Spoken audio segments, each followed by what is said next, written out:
If you're watching this right now, it means we couldn't think of Brianna. Fat White Family. It's time to stop!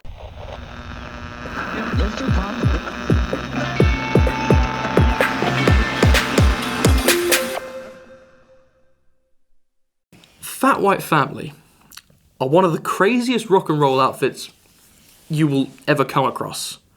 Just watch some live videos, like watch some of their music videos as well, and you'll see some stuff. Maybe some stuff you didn't want to see, but you can't unsee it because you've seen it now.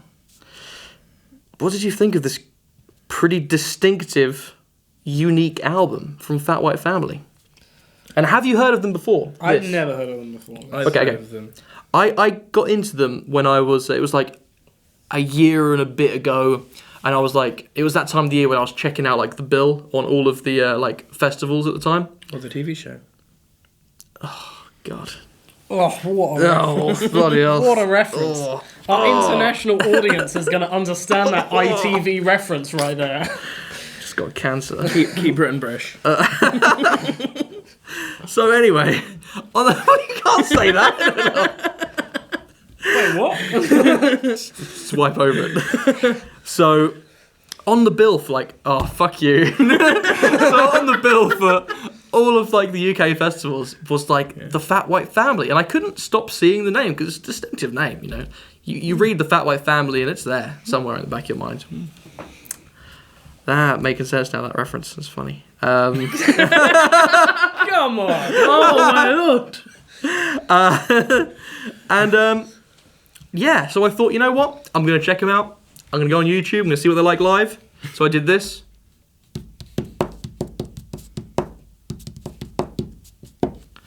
And it came up with some videos. And I watched them. And after you finished watching porn, you started the Fat White Family. And then you switched over to you. Yeah. And there was a naked guy oiled up, like, actually he was just wearing some white finished front. watching porn. Finished watching that and went over to YouTube. So he's in his Y fronts, he's danced around the stage, he's like screaming into the microphone. I'm not making much sense of the music. Like, there was like a lot of just noise, and I was like, shit, man, I'm not sure what's happening, but it's an experience. And That's the best review of an album ever. and so fucking I get linked to music video, and I'm like, I click on that music video, pow, and it was just a guy's ass going like horizontally across my screen, and Oh God, is that them? Yeah. That was a good song as well. It's a great song. That was actually a great song. and I was like, yeah. shit, man, when these guys get in the studio, something happens, like magic happens. Like the mix gets cleaned up, and they scrub up really well, and you can actually hear like stylistically what they're going for, and there is actually some musical merit there, and it's amazing. On the other hand, people say, no, they're only good live, their best stuff is live, and it's an experience seeing them live. I would say the experience is incredible. If you want to go and see them live, it's intense as shit, but This is the longest 3-minute intro of not mentioning even the name of the album. they need to know about Fat White Family. They need to know about them. Okay. And yeah, I think you listen to their studio albums, they have some incredible music. This album is called Songs for Our Mothers. This band is interestingly, and you sort of mentioned it there, it is interestingly, can't remember the word, but people have very differing opinions on them. Yeah. There are people, because even like looking at stuff about this album, there were people who were saying like, it's a noisy, plodding, boring mess and I hate it. Zero. And you know what? You can see where they're coming from. Yeah, and you can see where they're coming from. And then the other side, there were people going 10 out of 10. The emotion is so crazy. Oh, they're putting themselves on the track and it's so personal. And you're like, people really disagree on this album. And then there are people who are right in the middle. Like, and I love it. I love it. I love these guys. What do you think of Whitest Boys on the Beach? I'm more of right in the middle out of those things. Because on some songs, I'm like, this is quite a nice melody. I can see the music here. I like it. I like what's going on. The vocals were really like back in the mix. Really sort of messy and like... Almost ad-lib. Like, they were on the verge of you not being able to understand. Yeah, and they sounded more like sort of they were being an instrument. Yeah, like textures and colours rather than a vocal, which in some songs works really well. But I feel like I didn't like the sort of mood of this album. Even though some of the bits I'd be like, I like this is nice. I felt like overall it was sort of quite a slow, plodding. Well, I describe the mood as dragged. sleepy and demented. Yeah, and at points it really starts to drag for me, where it's just going really slow with these sort of half-time beats, and it's just like I loved it. I thought it was really dissonant. it's dragging along. I thought that it had like even some kind of like dark, chilled, circus horror themed stuff going on there. Love Is the Crack, the third song, had that like immediate like late 60s vibe. It was kind of crazy. Man. Like I said here, like they're so much inspired by old music. You can just hear it in the way they're saying like 50s, 60s stuff. It's just awesome. And like when when Shipman decides, kind of like a drunken boat ride, like going on an acid trip with the Beatles. It was crazy. Yeah. Like you get this 60s vibe from like kind of like a psychedelic approach that also has somewhat of like a surf rock thing going in there. There's a lot of like degradation of like audio quality. There's a lot of like reverb soaked stuff. Yeah. There's a lot of clashing frequencies. Yeah.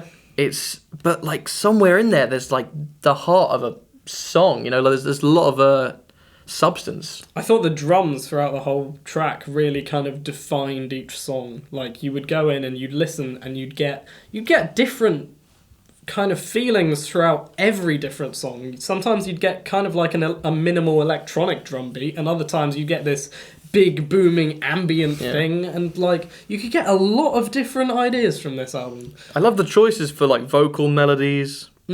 And just the organ sounds, like they go back in time with those organ sounds. Yeah. It's just, I thought the album was fantastic. It had so many different styles in it. It had like a Hendrix style in one of the songs. We need to go home and I need to show you some of their earlier stuff because you'll dig it. Okay. You'll dig it. Okay. You'll dig it too. Okay.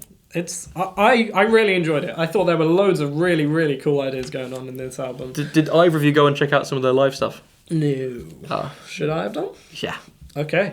Yeah. It's not my thing. It is sort of just a bit like just crazy, and you're like, it's definitely experience. It's You're right, crazy Ben. as fuck. You described it pretty well, but it's the sort of thing where I'm like, it's an experience. It's just not an experience I personally am interested in. Yeah. You know, it's like fair enough. If you like that, It's guy. like one of those live performances where like it's captivatingly intense. Yeah, I can imagine that. Yeah. I can completely imagine in a very that. sort of Rammstein way. Well, yeah. Who was that band, shoegaze band that we liked? Shoegaze band. Sunbather.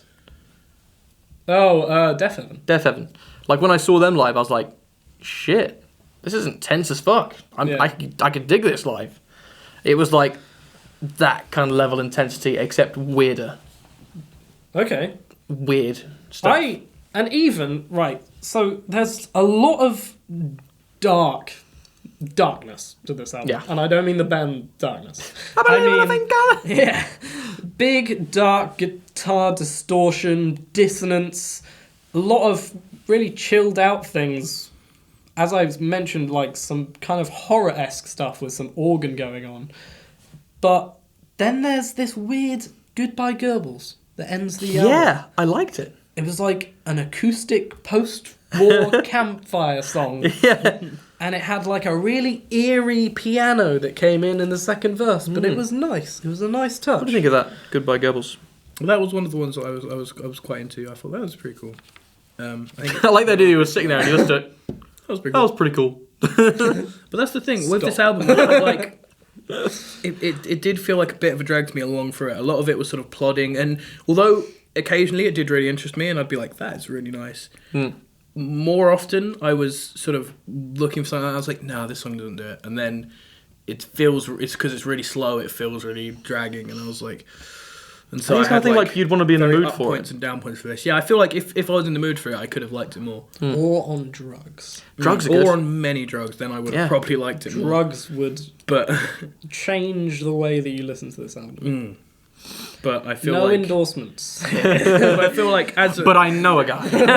But I know a guy who knows but I a feel guy. like as a human being who said it worked. listened to this on at most the drug of caffeine, It was not super. Oh no, caffeine is not the drug of choice for this one. However, it was the drug I was on. Yes, it was. It's the drug that we're on most of the time. It's true. This album was crazy. That's the word I'd use to describe this album. Caffeine is a drug we can endorse. It's pretty good. By the way, the video, I can't remember what the video was. It could have been Marky Smith, but Mark. It's the one where the guy's ass is just moving horizontally across the screen, God, and then there's a close up of the guy's face. It's real funny. And that won like best video of the year, like by NME Awards. Nice. I can't remember what year. It's 2015. The description does not do it justice. Watch it. Yeah, it goes fantastic. so well with the song. It's actually brilliant. We'll post it to our Twitter. Put it in the eye. We'll put it on Twitter and the eye. Yeah. So, favourite songs? Oh, I think by far, Love Is Crack. Love Is the Crack. okay. That song was great. It was really good. I'll go for that. I like Satisfied Is that it? and a lot of other songs. Is that one? I was not satisfied with Satisfied. Oh, you son of a bitch. I just wanted to say that. Yeah, I get the feeling. I love it when songs match up with how you Come feel. on, is there anything else? Whitest Boys on the Beach? Like, When Shipman Decides as well? Yeah. Goodbye Goebbels? I like... The album I like as a thing. That's a thing. That's a thing. Okay. Yeah. As an experience. Love Is the Crack is my favourite. I would also go with Hits. I enjoyed that. Yep. When Shipman Decides, We Must Learn to Rise, and Goodbye Goebbels. I thought this album ended really well. It's all very good, Kit, saying that you like the album as a whole. Yeah. But I need to use this section of our video to make a playlist of our favourite songs, which you can check out in the description. So, what are your favourite songs? I already said... Satisfied, Love Is the Crack. Whoa, Love Is a Crack, Give me another Satisfied, one. White Boys on the Beach. Okay, Whitest Boys on the Beach. I can work with this. Okay. Yeah. And out of 10, Gareth. A 5. Ooh. Because some bits of it I really liked, You were on that but lower end of the I spectrum. very equally disliked some other bits of it. Okay. I'm actually gonna go home and this is gonna be the album that I put on again. Sweet. What are you going to give it, baby? James, sorry. When I get home, I'll probably put on Damn colours. right. I'm gonna go with an 8 out of 10. I'm gonna 8 go out with of an 10. 8 You out see, of 10. I'm between a 7 and an 8. Because I think I like the last album a bit more. Come on, hype it. It's a fucking 8! Good God, I love this album! Catch you next time with a Sonic Squeeze. If you like the video, give us a thumbs up and please press that subscribe button. Catch you later, YouTube. Have a good one.